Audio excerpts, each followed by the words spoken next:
kelompok 9 ingin mewawancarai salah satu akademisi yaitu dosen fisip yang bernama Kak Ira. Baik, kita akan masuk ke pertanyaannya. Jadi Kak, pertanyaan nomor 1, menurut Kakak, bagaimana pandangan akademisi terhadap fenomena politik uang yang terjadi di negara ini? Oke, baik. Sini boleh Kak Ira yang pegang. Oke, baik. Udah nih kan? Udah, oke. Terima kasih banyak sudah memilih saya untuk diwawancarai kelompok. Perkenalkan, saya Ira Rizka Aisyah Lubis. Saya salah satu staf pengajar atau dosen di program studi ilmu politik FISIP USU.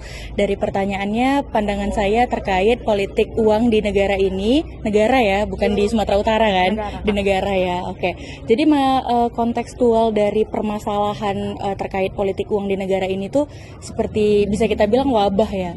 Itu penyakit gitu. Wabah itu kan kalau namanya juga kalau ada wabah itu kan harus dibasmi gitu kan. Jadi kok saya ditanya dari dulu apa sih pandangannya tentang politik uang, saya tuh selalu menggambarkannya itu wabah gitu.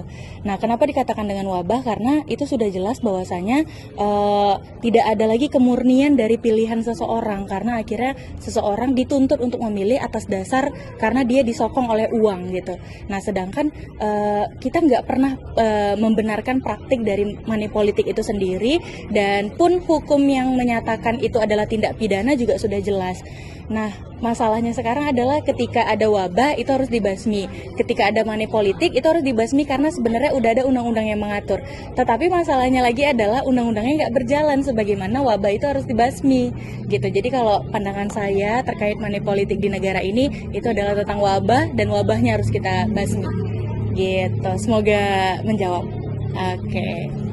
Baik Kak, kita akan masuk ke pertanyaan kedua, yaitu menurut Kakak bagaimana pendidikan bisa membantu masyarakat menolak politik uang dan bagaimana cara mengukur keberhasilannya? Oke, terkait pendidikan untuk membasmi dari money politik itu tadi, menghapuskan ya. Kalau dari segi kemurnian pendidikan kan memang tujuannya untuk menuntaskan kebodohan ya. Gitu. Nah, jadi kalau sebenarnya kita nggak boleh secara eksplisit menyatakan orang yang menerima atau orang yang mempraktikkan money politik adalah orang yang bodoh. Kita nggak bisa ya secara eksplisit untuk menyebutkan demikian. Akan tetapi kita tahu bahwasanya orang yang melakukan tindak money politik dan orang yang menerima money politik itu adalah perilaku yang salah. Gitu. Nah, melalui pendidikan kan kita harap yang salah tidak lagi dibenarkan, sehingga yang benar akan terus berjalan sebagaimana dia benar. Kan kita itu berharapnya kan. Jadi kalau menurut saya memang jalan alternatif untuk mengatasi permasalahan money politik ini adalah dengan pendidikan politik. Gitu, kita mengajarkan kepada masyarakat, kepada pemilih, kepada warga untuk memilih pilihan politik bukan berdasarkan uang. Karena apa? Karena itu adalah tindak pidana yang salah. Terus secara garis besar ke depannya adalah jangan sampai memilih orang yang salah, karena politik berbicara tentang kondisi kita ke depannya. Terus juga berbicara tentang kebijakan serta pengaruhnya nanti untuk hidup kita ke depannya. Jadi kalau ditanya ke saya, melalui pendidikan politik itu bisa jadi alternatif solusi. Dan mari kita cukup optimis ketika kita melakukan pendidikan politik, masyarakat kita jadi pintar politik. Gitu, jadi teredukasi tentang politik. Nah, sehingga nggak ada lagi tuh masyarakat yang membenarkan praktik money politik ke depannya. Jadi pendidikan politik bisa dijadikan alternatif salah satu untuk mengatasi tindak dari money politik itu sendiri. Gitu, itu jawaban dari saya. Semoga ngejawab. Baik, terima kasih atas penjelasannya. Sama-sama.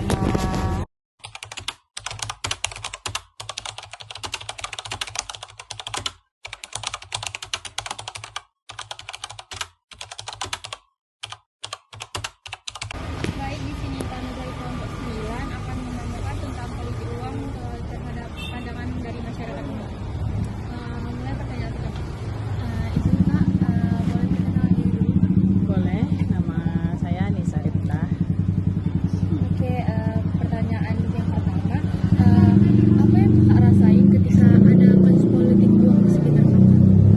Kalau pertanyaan itu, kalau yang saya rasain itu sungguh sedih dan kecewa sih. Kenapa? Karena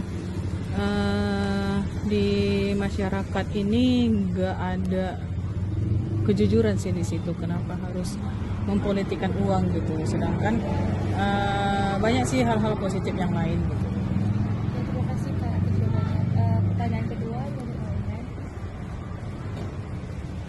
Untuk pertanyaan kedua, menurut Kakak bagaimana cara supaya kasus politik uang itu nggak terjadi lagi di negara ini? Kalau dilihat dari cara mengatasinya gini, dilihat dari cara individunya tersendiri gitu. Kalau misalnya individu itu bisa merubah bahwasannya politik uang itu tidak bagus gitu kan. Jadi kenapa kita untuk membilangkan ke orang bahwasannya diri kita sendiri sih yang lebih diutamakan gitu. Oke, terima kasih Kak.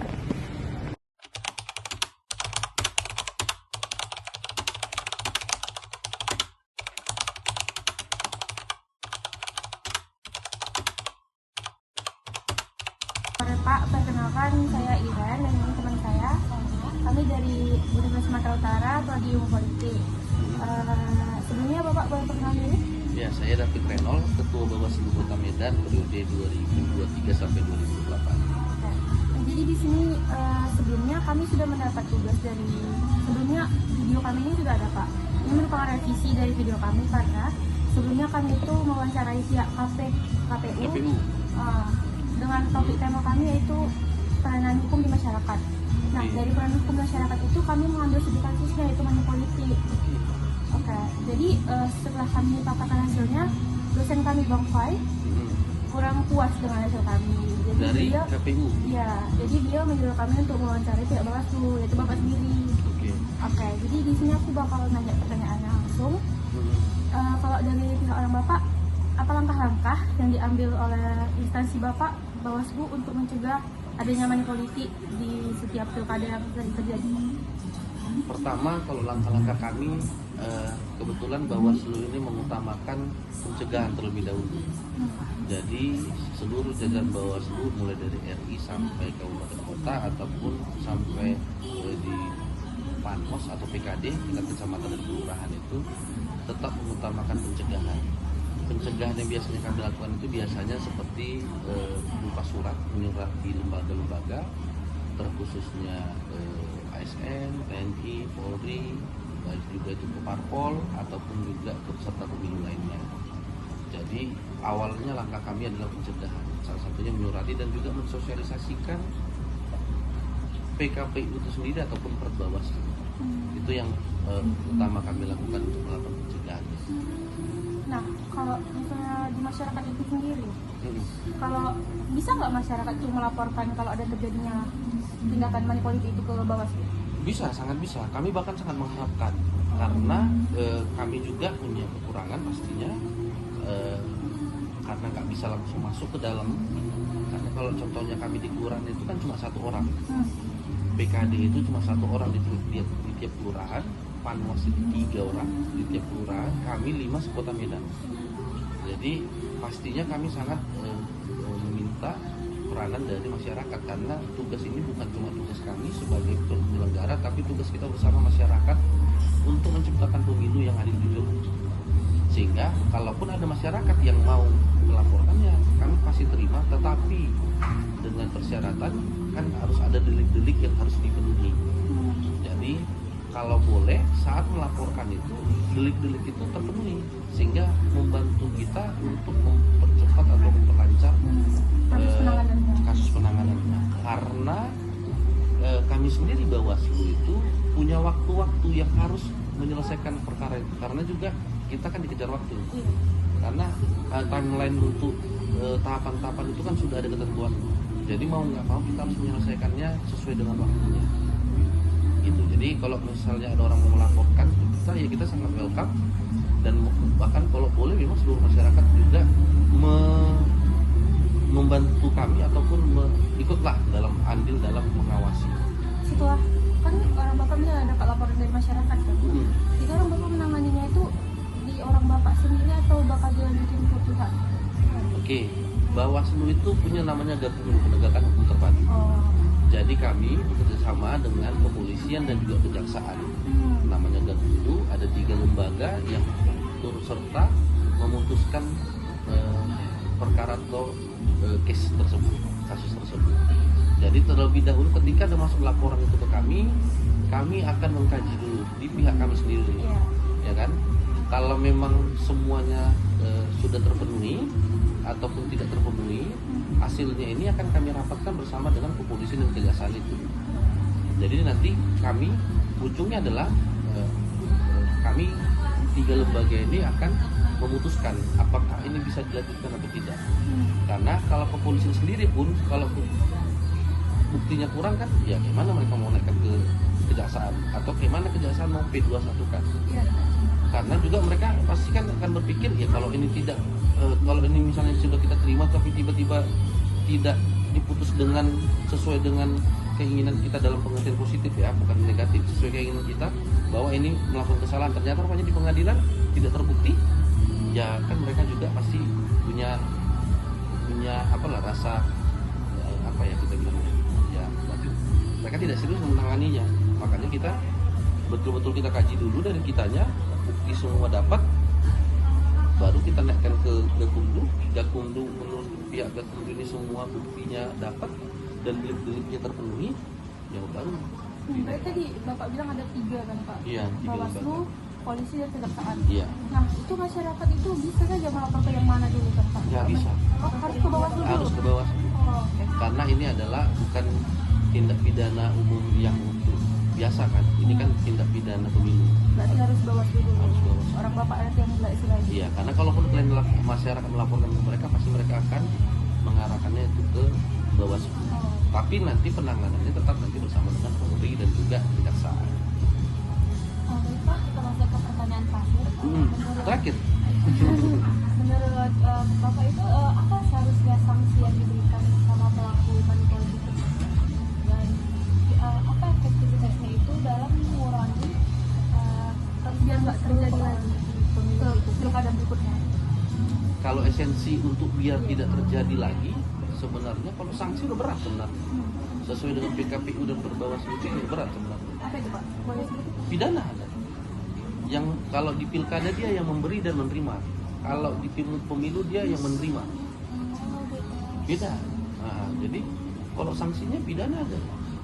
Dijatuhi hukuman badan ya, Iya. ada. Itu ya udah berat. Menurut saya ya, sebagai orang hukum juga menurut saya itu sudah berat sebenarnya.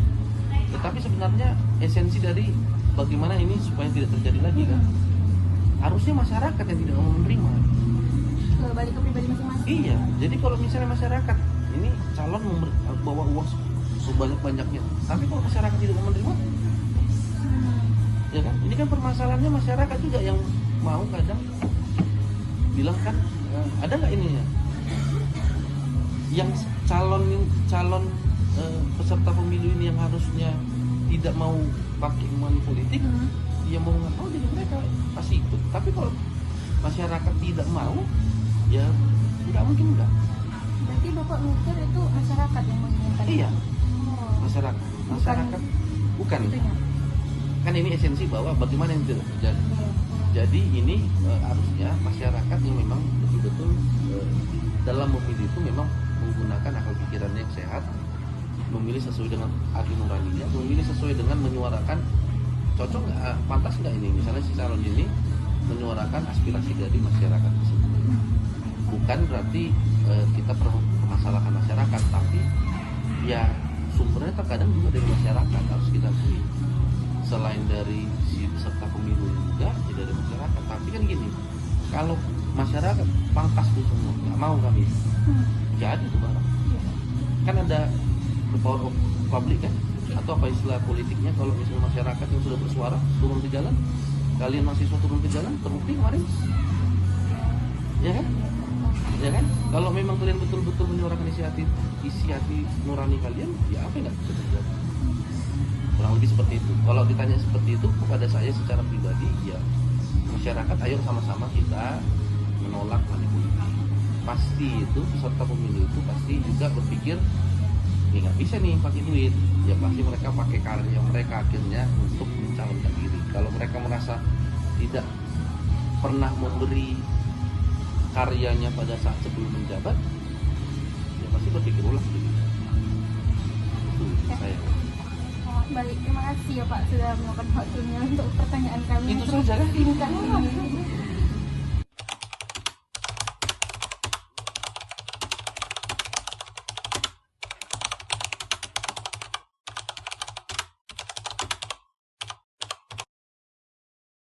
Sumatera Utara dari Fakultas Ilmu Sosial dan Ilmu Politik dan Prodi Ilmu Politik. Jadi kami ada Oh, sebelumnya perkenalkan, nama saya Muhammad Amir Wahtar. Perkenalkan, nama saya Kevin Amdan Bisbarani. Perkenalkan, nama saya Jona Ren Martualus. Saya Irin Syadian. Saya Dani Damani. Oke. Jadi kami ada tugas dengan mata kuliah politik dan hukum. Jadi kami diberikan tema tentang money politik, Bu.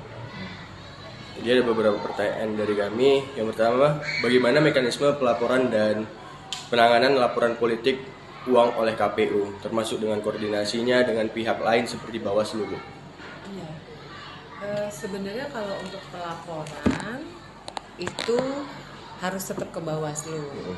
Jadi kalau KPU itu hanya menerima laporan secara verbal lah, pemberitahuan lah lebih tepatnya namanya ya, bukan laporan. Kalau laporan itu kan harus dalam bentuk lengkap, ada bukti dugaan, dibuat dalam ada kronologisnya, kemudian dibuat surat pelaporan resmi masuk ke Bawaslu. Nah, kalau mekanismenya, alurnya itu ada di Bawaslu.